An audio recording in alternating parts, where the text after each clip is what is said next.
ஔவையார் பாகம் 2 அத்தியாயம் 61.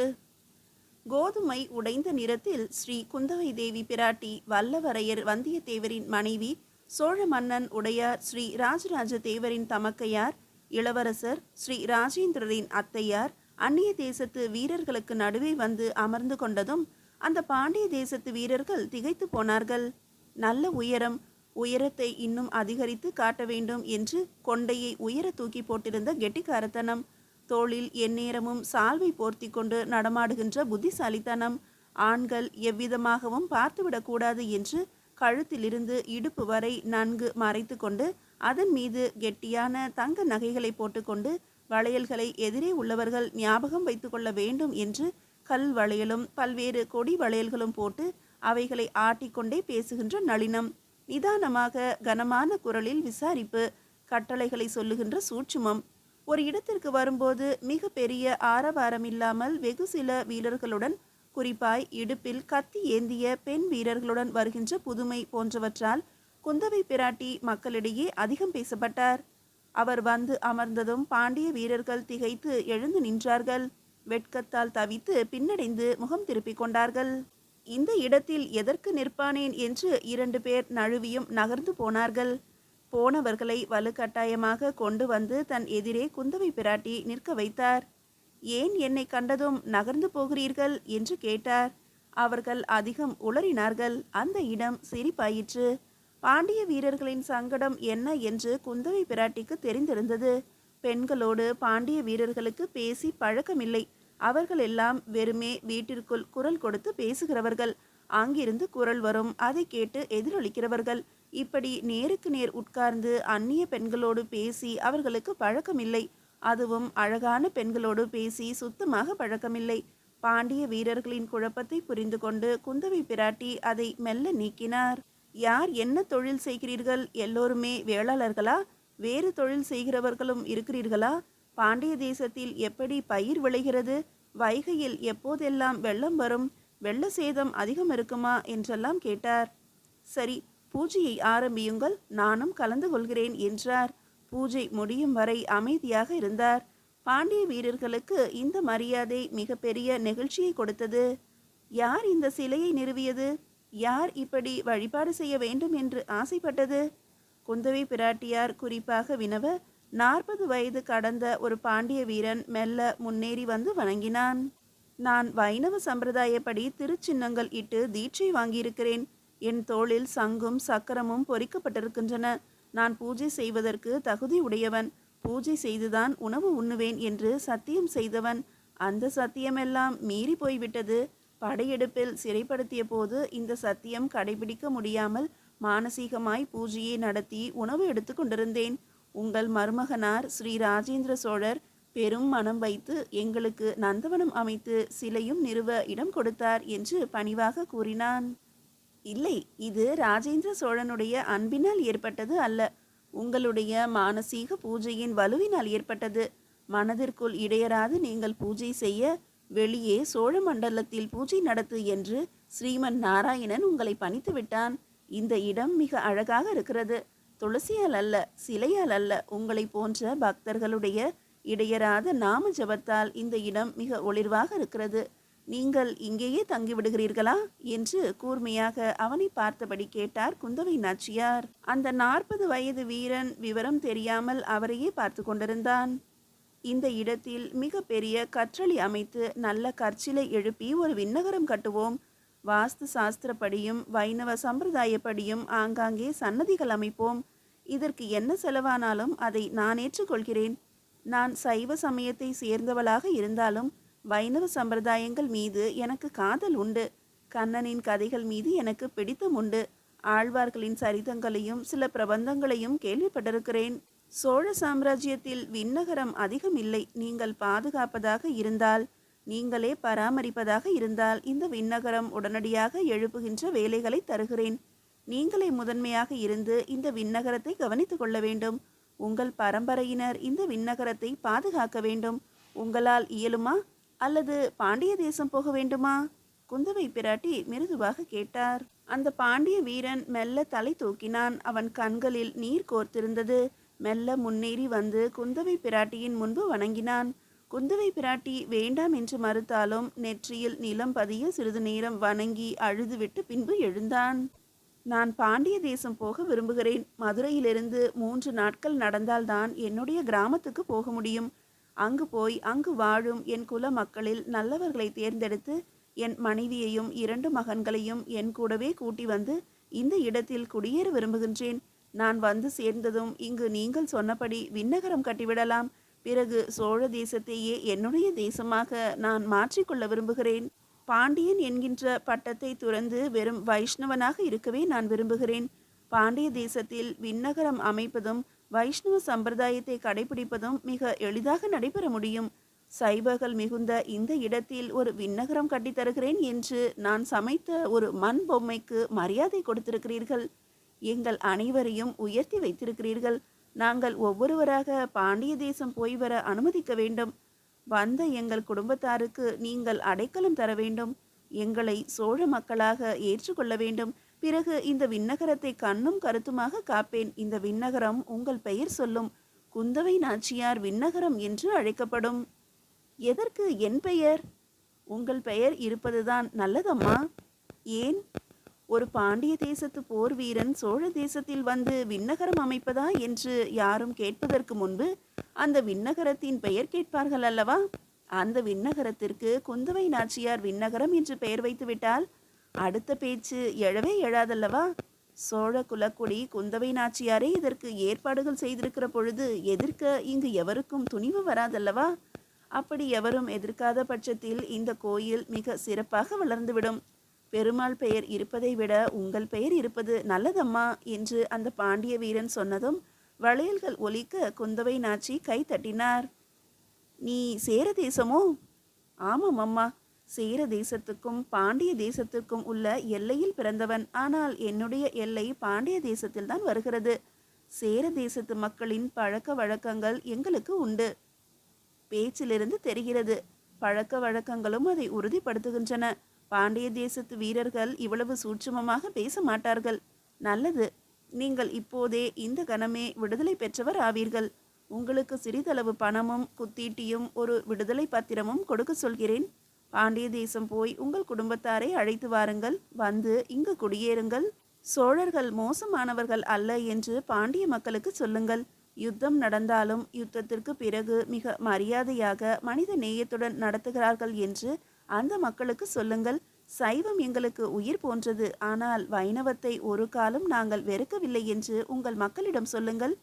நீங்கள் மட்டும் போகிறீர்களா? துணைக்கு உங்களில் எவரையேனும் அழைத்து கொள்கிறீர்களா? உங்களை தவிர இன்னொரு நபருக்கு விடுதலை பத்திரம் கொடுக்க நான் ஏற்பாடு செய்கிறேன் என்று சொல்ல அந்த 40 வயது பாண்டிய வீரன் தனது தம்பியை தேர்ந்தெடுத்து கொண்டான். உடனடியாக அங்கேயே விடுதலை பத்திரம் எழுதி குந்தவை நாச்சியாரின் முத்திரையும் ராஜேந்திர சோழரின் முத்திரையும் வைக்கப்பட்டது. 2 குத்தீட்டிகளும் உடைவாட்களும் அவர்களுக்கு தரப்பட்டன. சிறிய உணவு மூட்டையும் பொற்காசுகளும் வழங்கப்பட்டன. அவர்கள் குந்தவை தேவியை வலம் வந்தார்கள், நமஸ்கரித்தார்கள். ஒரு துளசி கன்றையும் எடுத்து கொண்டார்கள். எதற்கு இது என்று குந்தவை துளசி கன்றை பார்த்து கேட்டார். இது சோழ தேசத்து செடி. அங்கு போய் என் கிராமத்தில் நட்டு இதை நன்கு வளர்த்து இதிலிருந்து விதைகள் எடுத்து மிக பெரிய நந்தவனம் அமைக்க கட்டளையிடுவேன். நந்தவனம் அமைத்து என்ன செய்வீர்கள்? அங்கு என் மகனையோ மகளையோ ஒரு விண்ணகரம் அமைக்க செய்வேன். ஆகா, அருமையான விஷயம். அங்கும் விண்ணகரம் அமைப்பது நன்றாக இருக்கும். அந்த விண்ணகரத்துக்கும் குந்தவை நாச்சியார் விண்ணகரம் என்று நாங்கள் பெயர் சூட்டுவோம். ராஜராஜன் வாசல் என்று அந்த கோயிலுக்கு வாசலுக்கு நாங்கள் பெயர் வைப்போம். என்ன திடீரென்று இப்படி பேசுகிறீர்களே? ஆம், எங்களை விடுவித்து எங்களை மரியாதை செய்த உங்களுக்கு இந்த பாண்டிய வீரனின் பதில் மரியாதையம்மா. நமக்குள் இருந்த சண்டை ஓய்ந்து விட்டது. நம்முடைய வழக்கமான தொழில்களை கவனிக்க வேண்டும். பாண்டிய நாட்டை சோழ நாடு ஜெயித்தது. ஆனால் வன்மம் போய்விட்டது. எனக்கும் சோழர்கள் மீது எந்த காழ்ப்பும் இல்லை. சோழர்கள் நாகரிகமிக்கவர்கள், தமிழ் வளர்ப்பவர்கள், சைவம் வளர்ப்பவர்கள், இறை தொண்டில் சிறந்தவர்கள், மக்களை மிக மரியாதையாக நடத்துபவர்கள், பாசன வசதிகளை பாண்டிய தேசத்தை விட அதிகமாக உழவர்களுக்கு செய்து கொடுப்பவர்கள். எனவே சோழ தேசத்தின் நாகரிகத்தை பாண்டிய தேசத்துக்கு கொண்டு போகின்ற கடமை எனக்கு இருக்கிறது. ஒரு நாகரிகத்தை கொண்டு போவது போல நான் இந்த துளசி செடியை கொண்டு போவேன். உங்களை பற்றி பாண்டிய மக்களிடம் பேசுவேன். ராஜேந்திர சோழரை பற்றியும் உடையார் ஸ்ரீ ராஜராஜ தேவரை பற்றியும் பேசுவேன் என்று கை கட்டி சொன்னான். குந்தவை எழுந்து வந்து தன் வலது கையை எடுத்து அவன் தோளில் வைத்தார். அந்த பாண்டிய தேசத்து போர் வீரன் கண்களை மூடிக்கொண்டான். மீதியை அடுத்த அத்தியாயத்தில் காணலாம். அத்தியாயம் 62. குந்தவை நாச்சியார் மிருதுவான கீழ்குரலில் சகோதரனே என்று அழைத்தாள். அந்த போர் வீரன் கண்களிலிருந்து கண்ணீர் வழிந்தது. கை கூப்பினான். அவனையே ஆதரத்துடன் பார்த்தாள் குந்தவை. மேலும் குலுங்கி குலுங்கி அந்த ஒரு விழிப்புக்கு அழத் துவங்கினான். மறுபடியும் குந்தவை தேவி குரல் கொடுத்தாள். என் உடன்பிறவா சகோதரரே, உங்கள் பேச்சு என்னை நெகிழ வைக்கிறது. பாண்டிய வீரர்கள் முரடர்கள், எந்த பேச்சுக்கும் கட்டுப்படாதவர்கள் என்கின்ற என்னுடைய மயக்கத்தை நீங்கள் ஒரே வீச்சில் துடைத்து விட்டீர்கள். நீங்கள் செய்கின்ற காரியம் மகத்தானது. ஒருவர் வழிபட்ட தலத்தை நாம் பெருந்தளமாக மாற்ற வேண்டும் என்கிற எண்ணத்தில்தான் நான் உங்களுக்கு விண்ணகரம் கட்டி கொடுக்க அனுமதி அளித்தேன், வகை செய்தேன். ஆனால் உங்களிடத்திலும் ஒரு விண்ணகரம் அமைக்க வேண்டும், அந்த விண்ணகரத்தில் சோழர்களுடைய தாக்கம் இருக்க வேண்டும் என்று எண்ணினீர்களே, பதில் நன்றி செய்ய வேண்டும் என்று விரும்புகிறீர்களே, அது மிக சந்தோஷமாக இருக்கிறது. இதுதான் நாம் செய்ய வேண்டியது, இந்த தலைமுறை செய்ய வேண்டியது. போர் முடிந்துவிட்டது. இனி நம்மிடையே போர் இல்லை, எந்த சண்டையும் இல்லை. நம்முடைய கலாச்சாரங்கள், நம்முடைய பழக்க வழக்கங்கள் ஒன்றாக கலக்கப்பட வேண்டும். நாம் பரஸ்பரம் ஒருவரையொருவர் மதிக்க வேண்டும். நீங்கள் இன்றே போகலாம். வெறுமே நடந்து போவதற்கு பதில் உங்களுக்கு குதிரைகள் கொடுக்க நான் ஏற்பாடு செய்கிறேன். ராஜேந்திர சோழரின் சேனாதிபதியை அழைத்து நல்ல குதிரைகள் கொடுக்கும்படியாகவும், சுமை சுமந்து போக மட்ட குதிரை கொடுக்கும்படியாகவும், இங்கிருந்து பாண்டிய தேசத்திற்கு எடுத்து போவதற்கு விதை நெல்லும் அடிக்கரும்பும் சில மூலிகை செடிகளும் ஒரு வில்வ மரமும் தந்து உதவினால். நிறைய பொற்காசுகள் கொடுத்தால். அவர்கள் அன்று மாலையே பயணப்பட்டார்கள். குணசீலன் சகலமும் ஆச்சரியமாக பார்த்து கொண்டிருந்தான். 2 பேரும் நந்தவனம் விட்டு போக கைது செய்யப்பட்ட பெரும் படையிலிருந்து 2 சாளுக்கிய வீரர்கள் வந்து சேர்ந்து கொண்டார்கள். பாண்டிய வீரர்களோடு உங்களுக்கென்ன வேலை என்று குணசீலன் கேட்டான். தெரியவில்லை. எந்த சம்பிரதாயம் என்று கேட்டார்கள். வைணவ சம்பிரதாயம் என்று சொன்னேன். நீங்கள் போய் பாண்டிய வீரர்களோடு சேர்ந்து கொள்ளுங்கள் என்று எங்களை இங்கு அனுப்பி வைத்தார்கள் என்றான். இங்கு எது கோயில் என்று கேட்டு துளசி நந்தவனத்துக்குள் புகுந்து அவர்கள் கைகூப்பி மண் பொம்மைக்கு எதிரே பாடத் துவங்கினார்கள். ஒரு சாளுக்கிய வீரன் முதுகில் சவுக்கடிப்பட்ட தழும்புகள் அதிகம் இருந்தன. குணசீலன் அவர்களை பரிதாபமாக பார்த்தான்.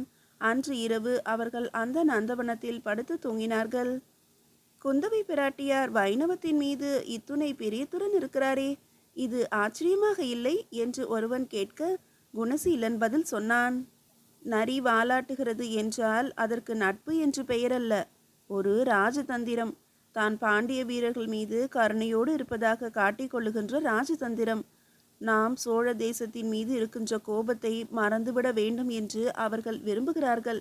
எதனாலேயோ நம்மை மகிழ்விக்க இடையராத முயற்சி செய்கிறார்கள்.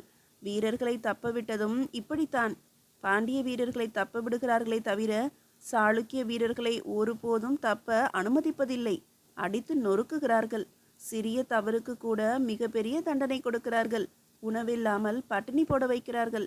சாளுக்கிய வீரர்களுக்கு ஒரு விதமான தண்டனையும் பாண்டிய வீரர்களுக்கு ஒரு விதமான தண்டனையும் கொடுத்து நம்மிடையே பிளவு ஏற்படுத்தி விட்டார்கள். சவுக்கு ஓங்கி சோழன் வரும்போதே நான் பாண்டிய வீரன் என்று ஒருவன் கத்த துவங்கிவிட்டால் சவுக்கு கீழிறங்கி விடுகிறது. இப்படியாக பாண்டிய வீரர்கள் ஒரு பக்கமும் சாளுக்கிய வீரர்கள் ஒரு பக்கமும் நகர்ந்து விட்டார்கள். கைதிகள் என்கின்ற நம்முடைய ஒற்றுமை இப்பொழுது காணாமல் போய்விட்டது. பாண்டிய கைதி, சாளுக்கிய கைதி என்று பிரிவு வந்துவிட்டது. நமக்குள்ளும் அவ்வப்போது அடிதடி ரகளையும் ஏற்படுகின்றன. பாண்டிய வீரனின் சோற்றை சாளுக்கிய வீரன் திருட அதற்கு மிகப்பெரிய சண்டையும் கலவரமும் ஏற்பட்டது. அவர்கள் அந்த கலவரத்தை அடக்காமல் அடித்து கொள்ளுங்கள் என்பதாக நிற்கிறார்கள். பாண்டிய வீரனிடம் பிரம்பு கொடுத்தார்கள். அவன் சாளுக்கிய வீரனை சக்கையாக அடித்து நொறுக்கிவிட்டான். இதனாலும் காழ்ப்பு அதிகமாகிவிட்டது. சோழ வீரர்களின் ஒவ்வொரு அசைவும் தந்திரம் நிரம்பியது. ஒவ்வொரு அணுகுமுறையும் அர்த்தம் செறிந்தது. வெறுமே அவர்கள் எதுவும் செய்வதில்லை. நம்மிடம் அவர்கள் பிரியம் காட்டுகிறார்கள் என்றால் ஏதோ காரணம் இருக்கிறது. நம் வைணவ சம்பிரதாயத்தை அவர்கள் வணங்குகிறார்கள் என்றால் அதற்கும் நிச்சயம் காரணம் ஏதோ இருக்கும். இப்பொழுது நாம் என்ன செய்ய வேண்டும்? இங்கிருந்து நம்மை தஞ்சைக்கு அழைத்து போகிறார்கள் அல்லவா? தஞ்சைக்கு போகிற வரையில் நாம் அடங்கி மௌனமாக இருக்க வேண்டும். தஞ்சையிலிருந்து திருச்சீரபுரம் போய் திருச்சீரபுரத்திலிருந்து மதுரைக்கு போய்விடலாம். அல்லது தஞ்சையினுடைய கடற்கரைக்கு போய் படகேறி வடக்கு பக்கத்திலிருந்து காற்று வீச தெற்கு நோக்கி பயணப்பட்டு விடலாம். தொண்டி துறைமுகத்துக்கு போய் இறங்கி விடலாம். அப்படியென்றால் தப்பிப்பது மட்டும்தான் நம் வேலையா? வேறு எதற்காக கைதியானாய்? கைதியாவது செத்து மடிவதற்குத்தானா? இல்லை இல்லை, எப்படியும் தப்பித்து போக வேண்டும். நம்முடைய ஆபத்துதவி படைகளோடு மறுபடியும் சேர்ந்து கொள்ள வேண்டும். பாண்டிய குலக்கொழுந்தை தேடி கண்டுபிடித்து அரசனாக்க வேண்டும். காடுகளில் வசித்தாவது மறுபடியும் சோழ படைகளை எதிர்த்து மதுரையை மீட்க வேண்டும். மீன் கொடியை பாண்டிய தேசம் முழுவதும் பறக்கவிட வேண்டும். குணசீலன் ஆத்திரத்தோடு பேசினான். பிறகு சோழ தேசத்தின் மீதும் படையெடுத்து அங்கும் மீன் கொடியை நாட்ட வேண்டுமா? அப்படியும் ஒரு கனவு உண்டு. அதுவும் நடக்கத்தான் போகிறது. சோழம் மட்டுமே கடைசி வரையில் இந்த பூமியை ஆட்சி செய்கின்ற விதமாக அமைந்து விடாது. சோழர்கள் ஒரு காலகட்டத்தில் அழிவார்கள். அப்பொழுது பாண்டிய தேசம் தலை தூக்கும். மிக நிச்சயமாய் சோழ தேசத்தில் மீன்கொடி பறக்கும். குணசீலன் இரவு அந்த வீரனிடம் பேசி கொண்டிருந்தான். அன்று காலை அந்த சாளுக்கிய வீரர்கள் காணாமல் போனார்கள். எங்கே என்று தேடிய போது சோழ உபசேனாதிபதி தலைமையில் ஒரு சிறிய சோழப்படை உள்ளே நுழைந்தது. குணசீலனை இழுத்து கொண்டு போய் சங்கிலி போட்டு பிரம்பால் அடித்தது. சோழ தேசத்தில் மீன்கொடி பறக்க வேண்டுமா? அப்படி ஒரு நாள் வர வேண்டுமோ? வந்துவிடும் என்று நினைக்கிறாயா? எவ்வளவு மோசமான கனவு! உன் கனவுக்கு காரணம் உன் உடம்பு திமிர். உன் உடம்பு திமிரை குறைத்தால் உனக்கு கனவுகள் இல்லாமல் போகும். சரமாரியாக குணசீலனை அடித்தார்கள். அப்பொழுதுதான் அந்த சாளுக்கிய வீரர்கள் சாளுக்கிய வீரர்களே அல்ல, சோழ தேசத்து ஒற்றர்கள் என்பதை குணசீலன் புரிந்து கொண்டான். அடி வாங்கி கொண்டு தனியே உட்கார்ந்து அழுதான். குணசீலனின் வலது புஜத்தில் வாய் பிளந்த ஒரு புலி சின்னம் முத்திரையிடப்பட்டது. வெங்கலத்தில் வார்த்த அச்சை நெருப்பில் வாட்டி அது தகதகுக்கின்ற பொழுது அப்படியே எடுத்து தோளில் வைத்து அழுத்தினார்கள். தோலை பொசுக்கினார்கள். புலி சின்னம் தழும்பாக அவன் உடம்பில் ஏறியது. குணசீலன் வேதனைப்பட்டான். இந்த புலி சின்னத்திற்கு அபாயகரமான கைதி என்று அர்த்தம். அவனை கவனத்துடன் பாதுகாக்க வேண்டும் என்பது பொருள். குணசீலன் அன்றிலிருந்து பிறரோடு பேசுவதை நிறுத்தி கொண்டு முற்றிலும் தனியே இருக்க பழகினான். நந்தவனத்தில் இருந்த அவனை தனித்து சோழ வீரர்கள் அவனை முன்னணிக்கு கொண்டு வந்தார்கள். தஞ்சையை நோக்கி நகர்ந்த முதற் குழுவில் அவனையும் சேர்த்தார்கள். கழுத்தில் இரும்பு கம்பி வளையம் மாட்டினார்கள். வளையத்தை கழட்ட முடியாது. அதே நேரம் சட்டென்று அந்த வளையத்தில் ஒரு கொக்கி மாட்டி அவனை ஒரு மிருகம் போல இழுத்து கொண்டு போகலாம். நாய்க்கு பட்டி கட்டியிருப்பது போல, எருமைக்கு கயிறு கட்டியிருப்பது போல குணசீலன் கழுத்தில் நிரந்தரமாக ஒரு இரும்பு வளையம் இருந்தது. அந்த இரும்பு வளையமும் அவன் அபாயகரமான கைதி என்பதை சுட்டி காட்டியது. சோழ தேசத்து அதிகாரிகளின் கெட்டிக்காரத்தனத்தால் தொண்டை நாடு, நடுநாடு போன்றவைகள் கூட மிக சிறப்பாக இருந்தன. சாலைகள் நன்கு பராமரிக்கப்பட்டன. மழை பெய்ந்து ஓய்ந்த பிறகு அந்த கிராமத்திலிருந்து போர் வீரர்கள் கிளம்பி சாலையை சரி செய்தார்கள். பெண்களின் துணையோடு ஆங்காங்கே ஏற்பட்ட குழிகளை மண் போட்டு அடைத்து தேரும் குதிரையும் யானையும் போக வழி ஏற்படுத்தி கொடுத்தார்கள். குறுக்கே விழுந்த மரங்களை வெட்டினார்கள். புதர்களை நீக்கினார்கள். கரடு முரடாக இருந்த இடங்களில் ஆற்று மணல் கொண்டு வந்து பரப்பினார்கள். நடுக்காட்டின் எல்லை முடிந்தபோது கடப்பாறைகள் மிகுந்த திருவக்கரை கிராமத்தை அவர்கள் தாண்டினார்கள். அங்கு பெரும் பாறைகளை உடைத்து யானை போட்டு இழுத்து கொண்டிருந்தார்கள். அங்குள்ள சிற்பிகள் ஆட்கள் வேண்டும் என்று கேட்டதும் வலிவுமிக்க கைதிகள் 200 பேரை அந்த சிற்பிகளுக்கு உபதளபதிகள் தானமாக கொடுத்தார்கள். திருவக்கரையிலிருந்து நடந்து சகட பெருவழியாக அவர்கள் தஞ்சையை நோக்கி நடக்கத் தொடங்கினார்கள். கொள்ளிடக்கரை வரும்பொழுதுதான் காவிரியின் சிறப்பும் காவிரி கொண்டு வந்து அடிக்கும் வண்டல் மண்ணின் சிறப்பும் புரிந்தது.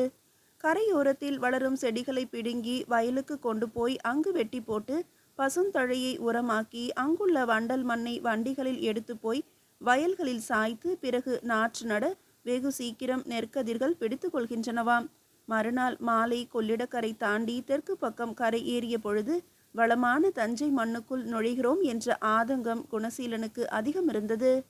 கரை ஏறி காவிரி தாய்க்கு வணக்கம் சொன்னான். இப்படி ஒரு நதி என் தேசத்திலும் இருந்தால் எவ்வளவு சந்தோஷமாக இருக்கும் என்று நினைத்து கொண்டான். அங்கு எல்லா பெண்களும் சேலை அணிந்திருந்தார்கள்.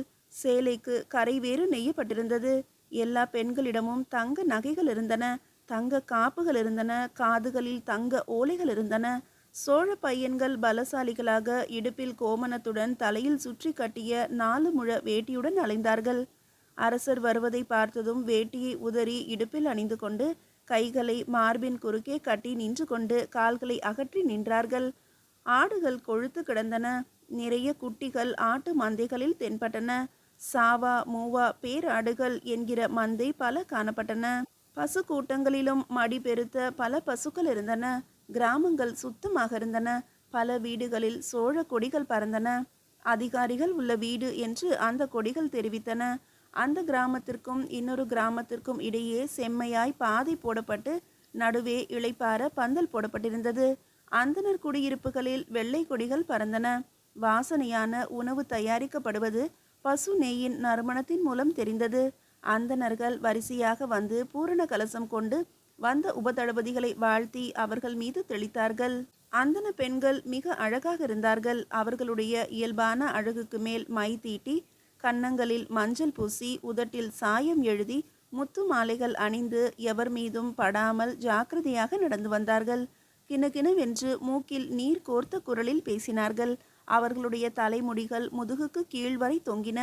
தஞ்சையை அடைய சிறிது தூரமே இருக்கும் என்கிற பொழுது குணசீலன் கழுத்து வளையத்தில் அவர்கள் சங்கிலி மாட்டினார்கள். குணசீலன் வேதனையில் தவித்து போனான். மீதியை அடுத்த அத்தியாயத்தில் காணலாம்.